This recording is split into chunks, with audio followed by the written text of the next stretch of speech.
The concert hall in Vienna looked like something out of a fairy tale that evening. Crystal chandeliers hung from the ceiling, throwing soft golden light across rows and rows of red velvet seats. Every seat was filled with people dressed in their finest clothes. Women wore elegant gowns that sparkled under the lights, while men adjusted their bow ties and expensive watches. The air smelled of perfume and anticipation. It was the kind of place where ordinary people rarely got to sit. Tickets cost more than most folks earned in a week. The people here were doctors, business owners, politicians, and wealthy socialites who collected experiences like others collected stamps. They came here to be seen as much as to listen to music.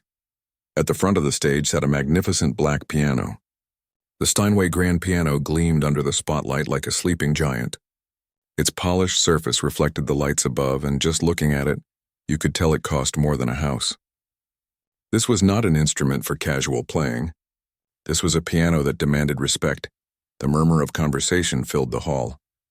People leaned toward each other, whispering predictions about the evening ahead. Some had traveled from other countries just to be here tonight. Others had waited months for these tickets. All of them had come for one reason: to see Victor Alexandrov perform. Victor was not just any pianist. He was a legend in the classical music world. For 20 years, his name had been synonymous with perfection. His recordings sold millions of copies. His concerts sold out within hours. Critics ran out of superlatives to describe his talent. When Victor's fingers touched piano keys, magic happened. Or at least that's what everyone said. But Victor had another side to him, one that his most devoted fans chose to overlook. He was arrogant, not in the quiet, confident way of someone who knows their worth. No, Victor's arrogance was loud and sharp. He enjoyed reminding people that they were beneath him. His interviews dripped with condescension. He made jokes at other musicians' expense. And he had a particular hobby that he'd turned into part of his concerts. During every performance, Victor would pick someone from the audience and invite them on stage to play. It started innocently enough years ago as a way to connect with regular people, but over time it had morphed into something else entirely. It became a spectacle of humiliation. Victor would choose the most nervous-looking person he could find, coax them onto the stage, and then watch with barely concealed amusement as they fumbled through a simple melody. The audience would laugh. Victor would offer patronizing encouragement, and everyone would leave reminded of just how special Victor truly was. The regular concert-goers knew this routine well. Some looked forward to it. It had become part of the entertainment, a break from the serious music, a chance to feel superior to the poor soul who got picked. After all, these people paid good money to feel special, and nothing made them feel more special than watching someone else struggle. Tonight was no different. Victor had already played 2 stunning pieces. His performance of Chopin had brought tears to eyes. His interpretation of Liszt had earned thunderous applause. Now came the moment everyone secretly waited for, the interactive segment. Victor stood from the piano bench and walked to the front of the stage. He was a tall man with silver hair swept back from his forehead. His face had the kind of sharp features that photographs loved. He wore a perfectly tailored black suit that probably cost more than most cars. When he smiled, it didn't quite reach his eyes. "Ladies and gentlemen," he said, his Russian accent making each word sound more dramatic. "As is our tradition, I would like to invite one of you to join me on stage." His eyes began scanning the audience like a hawk searching for prey. People shifted in their seats. Some ducked their heads, hoping to avoid his gaze. Others sat up straighter, secretly hoping to be chosen despite their fear. Victor's eyes moved across the rows, dismissing people one by one. Too confident, too young, too well-dressed. He was looking for someone specific, someone who would make the contrast between his skill and their amateur status absolutely clear. Then his eyes stopped. 3rd row, slightly left of center. A woman sat there, hands folded tightly in her lap. She wore a simple blue dress that looked like it had seen many occasions. No jewelry except for a small watch. Her hair, streaked with gray, was pulled back in a no-nonsense bun. She had the look of someone who had saved for months to afford this ticket. Someone who didn't quite belong among the glittering elite surrounding her. Perfect. "You there." Victor's voice cut through the hall like a knife. "Yes, you in the blue dress?" He pointed directly at her. The woman's head snapped up. Her eyes went wide. She looked behind her, hoping desperately that he meant someone else. But Victor kept pointing, his smile growing wider. Yes, you, madam. Please don't be shy. Come join me. The people around her began nudging her, some gently, others more insistently. A man behind her whispered encouragement. A woman beside her patted her arm. The pressure built until the woman had no choice. She stood on shaking legs. The walk from the third row to the stage seemed to take forever. Each step echoed in the suddenly quiet hall. The woman kept her eyes down, her face flushed red with embarrassment. She nearly tripped on the steps leading up to the stage. Someone in the audience chuckled. Victor's smile never wavered. When she finally reached him, she looked so small next to his tall frame. She kept her hands clasped in front of her, her knuckles white from squeezing so hard. Victor made a grand, sweeping gesture toward the piano bench. Please, madam, have a seat. Make yourself comfortable.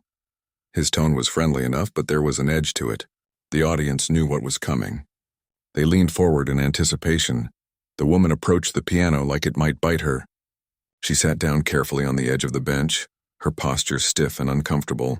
Victor stood beside her, one hand resting casually on the piano's polished surface. Tell me, he said, loud enough for everyone to hear. Have you played piano before? The woman nodded slightly but said nothing. Her throat seemed too tight for words. Wonderful, Victor exclaimed. Then perhaps you can play us something. Something simple, of course. We wouldn't want to overwhelm you. He paused for effect. How about Twinkle, Twinkle, Little Star? Surely you know that one. The audience laughed. It was the kind of polite laughter that comes when everyone is in on the joke. The woman's face grew redder. Her hands trembled as she lifted them toward the keys. But then something strange happened. The moment her fingers made contact with the cool ivory keys, her trembling stopped. Her shoulders, which had been hunched up near her ears, slowly lowered. The tension that had gripped her entire body began to release. She took a slow, deep breath. Victor, still standing beside her with his arms now crossed, raised one eyebrow. He'd seen nervous people before, but something about this felt different. The woman closed her eyes for just a moment, and when she opened them again, they held something he didn't expect. They held certainty. The woman sat at the piano, her fingers resting lightly on the keys.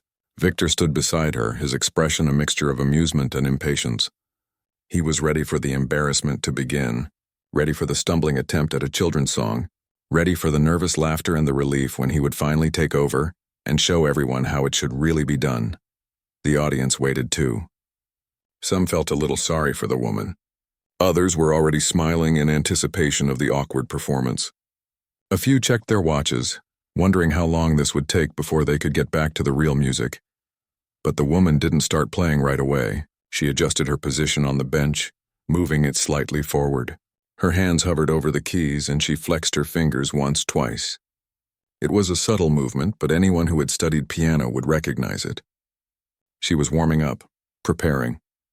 Victor's smile flickered just a bit. This was taking longer than usual.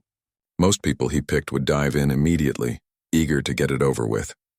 This woman seemed to be taking her time, then she began to play. The first notes that came from the piano were not Twinkle, Twinkle, Little Star, not even close. Instead, the opening bars of one of the most difficult pieces ever written for piano filled the concert hall. Rachmaninoff's Piano Concerto No. 3. Musicians called it the Mount Everest of piano pieces. It was so technically demanding that many professional pianists avoided it entirely.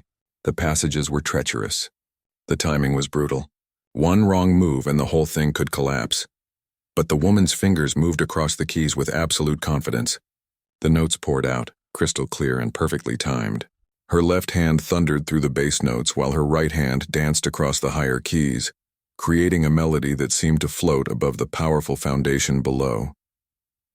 Victor's smile vanished completely. His arms, which had been crossed casually across his chest, dropped to his sides. His mouth fell open slightly. He took a small step backward as if the music had physically pushed him. The audience's reaction was even more dramatic. The polite smiles disappeared. The quiet chuckles died in throats. People sat up straighter in their seats, leaning forward, trying to make sense of what they were hearing. This couldn't be real. This couldn't be happening. The nervous woman in the cheap blue dress was playing one of the hardest pieces in classical music, and she was playing it flawlessly. As the music built, the woman seemed to transform. Her back straightened. Her head lifted. The nervousness that had consumed her just moments ago was completely gone, replaced by intense focus. Her eyes were open now, but they seemed to be looking at something far beyond the piano, far beyond the concert hall. She was somewhere else entirely, lost in the music. Her fingers flew across the keys and passages that would make experienced pianists break into a cold sweat, cascading runs of notes that tumbled over each other like waterfalls. Massive chords that required her hands to stretch across impossible distances, delicate melodic lines that required the softest touch. She navigated all of it with the ease of someone who had lived with this music for a lifetime. The technical skill was breathtaking, but it was more than that. Anyone can learn to hit the right notes if they practice enough. What separated good pianists from great ones was emotion. The ability to make the music mean something, to make it speak to the human soul. And this woman made the piano sing. The music swelled with passion and pain. Joy and sorrow mixed together in ways that made people's hearts ache. Some passages were so tender they felt like a whisper. Others were so powerful they seemed to shake the very foundations of the building. The woman poured everything into the performance. Years of something. Decades of something. It was all there in the music. In the audience, an elderly man pulled out a handkerchief and dabbed at his eyes. A young woman clutched her husband's hand so tightly her knuckles turned white. A music critic who had attended thousands of concerts sat with his pen frozen above his notepad, unable to write, unable to do anything but listen. Victor remained standing beside the piano, completely still. His face had gone pale. He watched the woman's hands move across the keys with a mixture of shock and something else, something that looked almost like recognition. But that was impossible. He'd never seen this woman before in his life, had he? The music continued to build, heading toward the famous climax of the piece.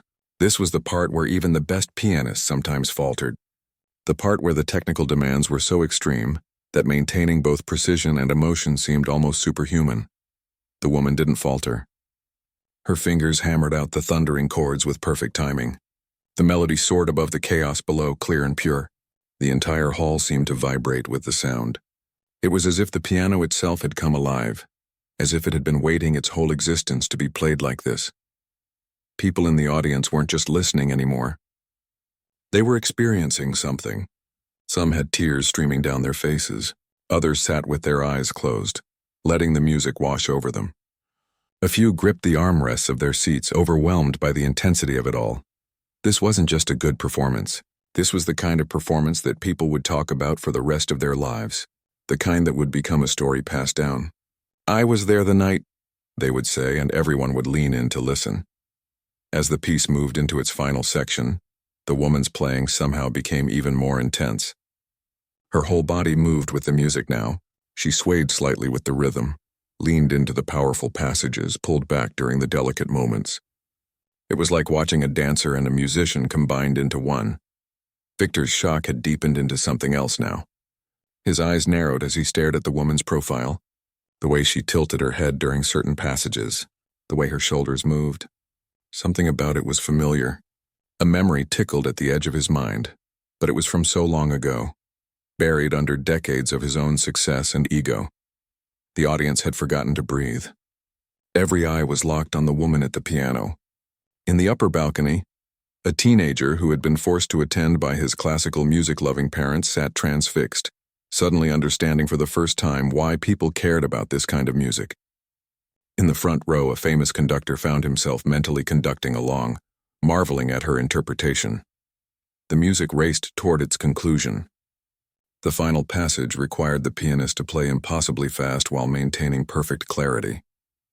It was the kind of technical challenge that separated the truly elite from everyone else. The woman's fingers became a blur. The notes tumbled out so quickly they almost seemed to merge into one continuous sound, yet somehow each one remained distinct and clear. And then, with a final triumphant series of chords that seemed to shake the chandeliers above, the music ended. The woman lifted her hands from the keys. She held them there for a moment, suspended in the air as the last notes faded into silence. Then slowly, carefully, she lowered them to her lap. She sat perfectly still, her eyes closed, breathing heavily from the exertion. The concert hall was absolutely silent. Not a cough, not a whisper, not even the rustle of programs. For a long moment, nobody moved. It was as if the entire audience had been frozen in time, unable to process what they had just witnessed. The silence stretched on. 5 seconds. 10 seconds. It felt like an eternity. The woman remained seated at the piano, her hands folded in her lap, her eyes still closed. She looked peaceful now, as if playing that piece had released something she'd been holding inside for a very long time. Then someone in the back row stood up, just one person at first. They began to clap. Slowly at first, then faster. Then another person stood, and another. Within seconds, the entire audience was on their feet. The applause was deafening. It wasn't the polite clapping you usually hear at classical concerts. This was wild, unrestrained, passionate applause. People shouted. Some screamed, "Bravo!" at the top of their lungs. Others just clapped until their hands hurt, unable to find words for what they had just experienced. The elderly man who had dabbed his eyes earlier was now openly weeping, applauding through his tears. The young woman who had gripped her husband's hand was jumping up and down like she was at a rock concert. The music critic had dropped his notepad entirely and was whistling through his fingers. The woman at the piano slowly opened her eyes. She looked out at the standing ovation with an expression that was hard to read. There was no smile of triumph, no proud acknowledgement of her skill. Instead, she looked almost sad, like someone who had just remembered something painful. She stood up from the piano bench, smoothing down her simple blue dress. The applause grew even louder if that was possible. People in the balcony were stomping their feet, making the whole building seem to shake. Flowers started appearing from nowhere, tossed toward the stage. A red rose landed near the piano. Then another. Someone threw an entire bouquet. Through all of this, Victor stood frozen. While everyone else celebrated, he remained perfectly still. His face had gone from pale to ashen.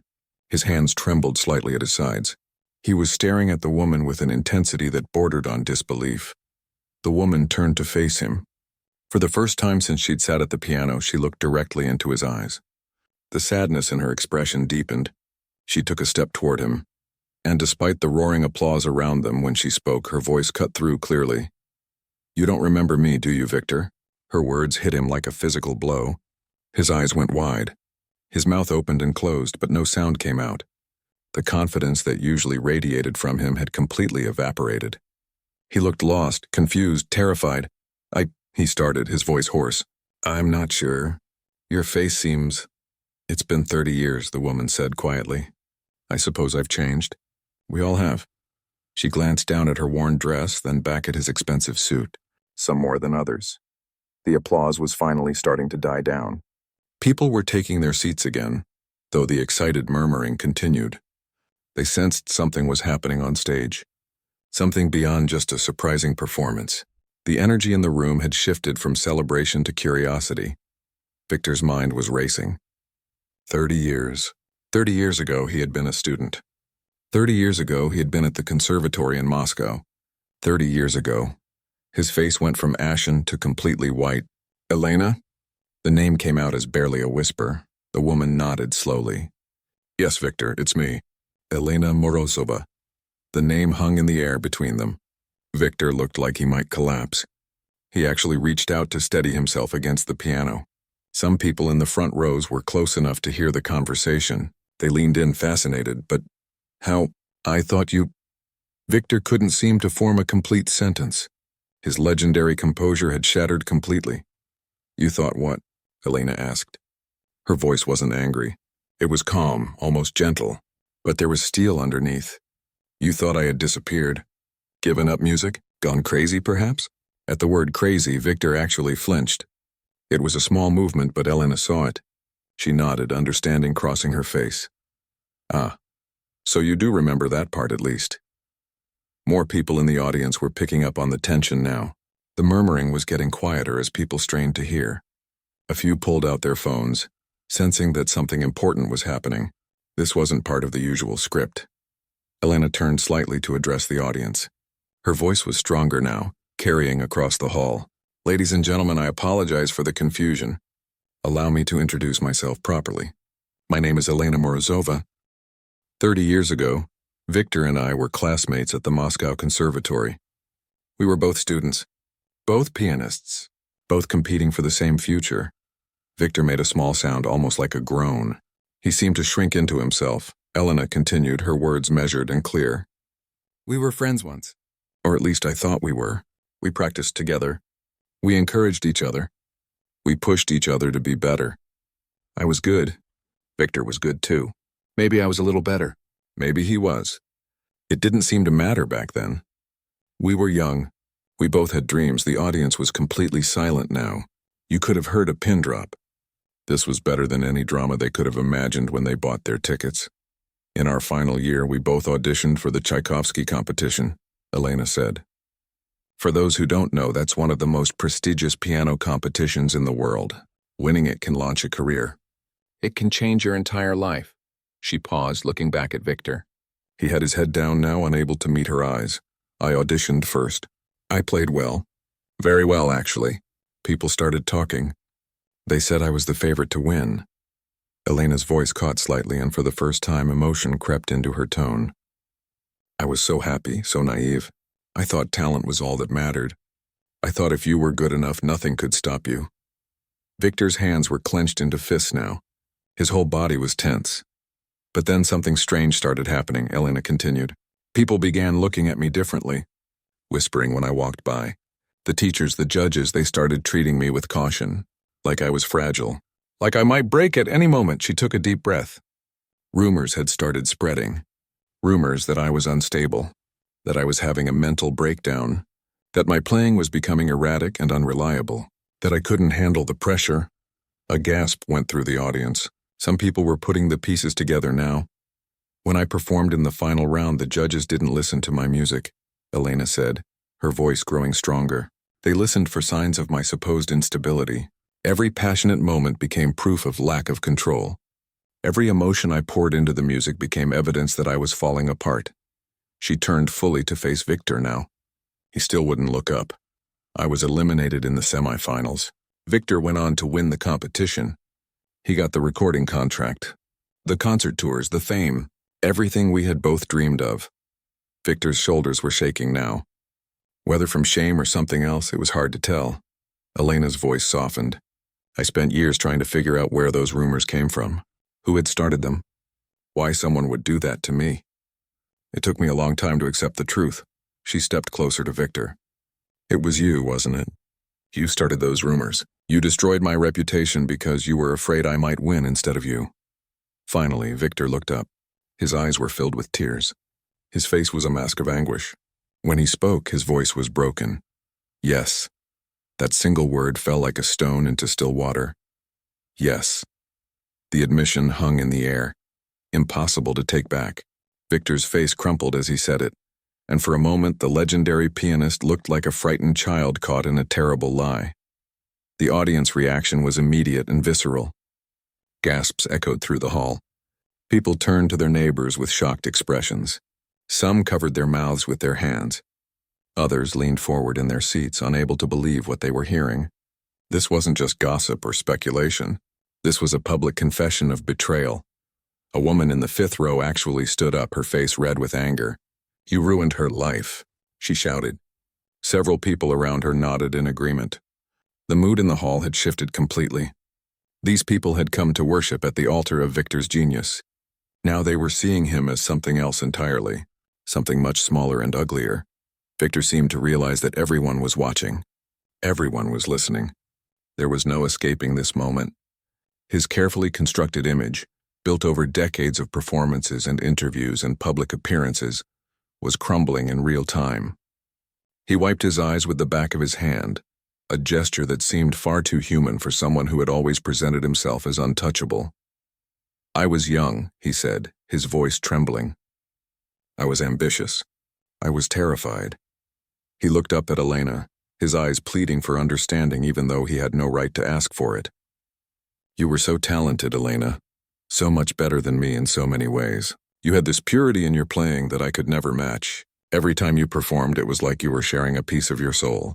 Elena stood perfectly still, listening. Her expression was unreadable. Victor continued, the words tumbling out now like he'd been holding them back for 30 years. I knew if you made it to the finals, if the judges heard you play without any prejudice, you would win. And I would lose. And all my dreams, everything I'd worked for, would disappear. He pressed his palms against his face. So I talked to people. Important people. Influential people. I mentioned casually that I was worried about you. That you seemed stressed. That I'd seen you crying after practice. That you'd been talking to yourself. His voice broke. None of it was true. You were fine. You were just focused and passionate and brilliant. But I planted seeds of doubt, and those seeds grew into rumors, and those rumors destroyed you. The anger in the audience was palpable now. Someone booed. Others joined in. A man shouted something harsh in German. Victor flinched at each sound, but he didn't try to defend himself. He just stood there, accepting the hatred washing over him. Elena raised her hand, and surprisingly, the audience quieted down. She had that effect now. After what they'd witnessed with her performance, people were ready to listen to whatever she had to say. "What happened to you after that, Victor?" she asked quietly. "After you won the competition?" Victor looked confused by the question. You know what happened. My career took off. I got everything I wanted. Did you?" Elena tilted her head slightly. "Did you really get everything you wanted? Or did you get everything you thought you wanted? And then spend 30 years trying to convince yourself it was worth what you paid for it?" Victor's mouth opened, but no words came out. Elena took a step closer to him. "I watched your career from a distance," she said. "I saw your concerts on television sometimes. I read reviews of your performances. You know what I noticed?" Victor shook his head, looking afraid of what she might say. "You became technically perfect," Elena said. "Absolutely flawless. Every note precisely placed. Every tempo exactly right. But something was missing. The critics noticed it too, even if they couldn't quite put it into words. They called your playing cold sometimes. Brilliant but distant. Impressive but not moving." She gestured toward the piano. "You learned to play perfectly, Victor. But somewhere along the way, you forgot how to play truthfully. Because how could you? How could you pour your soul into music when your soul was carrying so much guilt?" The observation cut deep. Victor actually stepped backward, as if physically wounded. Some people in the audience who had been angry moments before now looked thoughtful. A few even looked at Victor with something approaching pity. Elena's voice softened even more. "Do you want to know what happened to me? After the competition? After the rumors ended my career before it even started?" Victor nodded, tears streaming down his face now. "I went home to a small town outside Vienna," Elena said. "I was devastated, broken. I didn't touch a piano for almost a year. I thought about giving up music entirely." She paused, remembering. "But I couldn't. Music wasn't just what I did. It was who I was. So I started teaching." She smiled slightly, and it was the first real smile anyone had seen from her since she'd sat at the piano. "I taught children. Little ones, mostly. Kids whose parents hoped they might have talent. Some did. Most didn't. But I loved every single one of them." The audience was completely absorbed now. The anger had faded, replaced by something deeper. They were witnessing something rare and precious. A moment of real human truth. "I taught them scales and finger exercises," Elena continued. "I taught them simple songs, and eventually I taught some of them the great pieces, the Chopin and the Bach, and yes, even the Rachmaninoff. I never made much money. I lived in a small apartment. I wore the same clothes year after year." She gestured to her blue dress. "I saved for 3 years to buy this ticket to your concert tonight." Victor made a sound of pure anguish. "But here's what you need to understand, Victor," Elena said, her voice growing stronger. "I was happy. Not at first. It took time. But eventually I found peace. I found joy in watching a child discover music for the first time. I found meaning in helping a struggling student finally master a difficult passage. I fell in love with a kind man who taught history at the local school. We had a good life together until he passed away 5 years ago." She looked out at the audience. "I never stopped playing. Every day I would practice after my students left. I played for myself. Not for competitions or critics or audiences. Just for the pure love of it. And somewhere in all those years of teaching and practicing and living a quiet life, I became a better pianist than I ever could have been if I'd won that competition." The truth of her words resonated through the hall. People nodded. Some were crying now, moved by her story. Elena turned back to Victor. "You took something from me 30 years ago." "That's true. You stole my chance at fame and fortune and recognition. But you know what? In doing that, you gave me something else. You gave me a life where music remained pure, where I never had to compromise or perform when I didn't feel like it or play pieces I didn't love just because they were popular." Victor was openly sobbing now. I'm so sorry, he choked out. I'm so sorry. I've thought about you over the years. Wondered what happened to you. Told myself that you probably moved on and forgot all about it. But I knew. Deep down, I always knew what I'd done. Elena nodded slowly. I believe you. And after all these years, after all this time, I want you to know something. The entire audience held its breath waiting. Elena looked at Victor for a long moment. The whole concert hall seemed to lean forward, waiting for her next words. Would she forgive him? Would she condemn him? Would she walk away and leave him standing there in his shame? I forgive you, she said simply. The words were so quiet, so unexpected, that for a second people weren't sure they'd heard correctly. Victor's head snapped up, his eyes wide with disbelief. What? He whispered. I forgive you, Elena repeated louder this time. I'm not saying what you did was okay. It wasn't. It was cruel and selfish and it caused me real pain. But I've carried that pain for 30 years, Victor. I've carried the anger and the bitterness and the what-ifs. And you know what I learned? Holding on to all of that hurt me far more than it ever hurt you. She took a deep breath. A few years ago, after my husband died, I went through a very dark time. I was angry at the world, angry at fate, and yes, angry at you. I would lie awake at night imagining what my life could have been. The concerts I could have given, the recordings I could have made, the recognition I deserved. Victor listened, barely breathing. But then one of my students, a little girl named Sophie, she came to her lesson one day and she was crying. Elena continued. Her parents were divorcing. Her whole world was falling apart. And she sat at my piano and she played this simple piece, a little Mozart sonata, and she poured all her sadness into it. When she finished, she looked at me and said, Music makes the hurt smaller, doesn't it? Elena's eyes glistened with tears now, and I realized she was right. Music does make the hurt smaller. And I also realized that I had touched this child's life in a way that mattered. I had given her a tool to cope with her pain, and she was just one of hundreds of students I'd taught over the years. She looked out at the audience. That's when I understood that my life had value exactly as it was, not despite what happened, but including what happened. Every experience, good and bad, had shaped me into the person and the teacher and the musician I became. Someone in the audience started clapping. Then another person joined in. Soon the entire hall was applauding again, but this time it was different. This wasn't applause for a performance.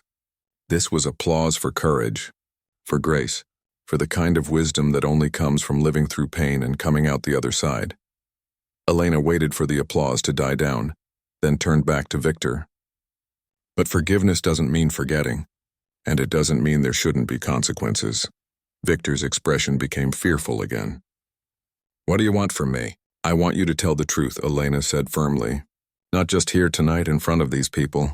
I want you to tell the world what you did.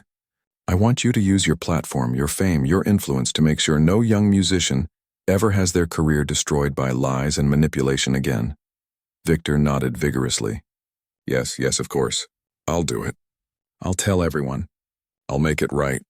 You can't make it right, Elena corrected him gently. What's done is done. You can't give me back 30 years.